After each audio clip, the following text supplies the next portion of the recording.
Lord, i-bless mo mula umaga hanggang gabi ko. Panginoon, salamat sa lahat ng blessings na ibibigay mo sa akin sa araw na ito. Salamat sa mga bagong mga oportunidad na ilalagay mo sa way ko. Alam kong may magandang plano ka na naman sa araw kong ito, Lord. Alam kong makakasama kita ngayong araw, Lord. Kaya alam kong magiging maayos ang mga darating na oras sa buhay ko ngayon. Alam kong puprotektahan mo ako sa araw na ito. Ikaw na din, Lord, ang bahala sa mga taong may masamang balak sa akin. Mga taong walang alam gawin kundi mag-isip ng mga bagay na makakasama sa kanilang kapwa. Pero Lord, alam kong kahit anong galing nila, kapag ikaw ang kakampi ko, I will be protected by your presence, Lord. Kaya Panginoon, nakikiusap po ako na i-guide niyo po ang aking araw ngayon. Patuloy niyo pong i-lead. Ikaw ang manguna sa aking buhay. Ikaw ang magbigay ng direksyon. Sa'yo lang ako magfo-focus palagi. Sa'yo lang ako titingin palagi. Sa araw din ito, Lord, sa'yo ako huhugot ng lakas, huhugot ng diskarte, huhugot ng talino o wisdom. Please provide me with these things, Lord.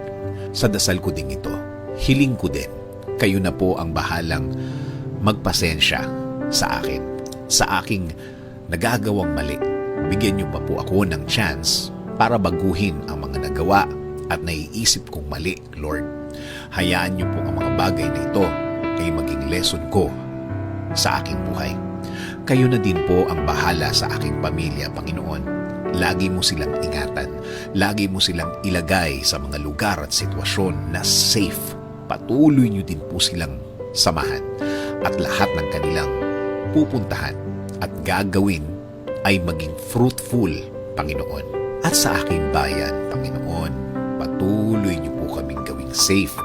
I-bless niyo po kami ng magandang ekonomiya.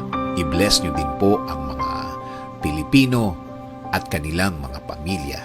Kasama na po ang lahat ng mga OFW sa buong mundo. Salamat, salamat Lord, sa mga biyaya mong ibibigay sa akin. Patuloy niyo pong pasukin ang aking buhay. Patuloy niyo pong gawin ang inyong magandang plano sa akin, Lord.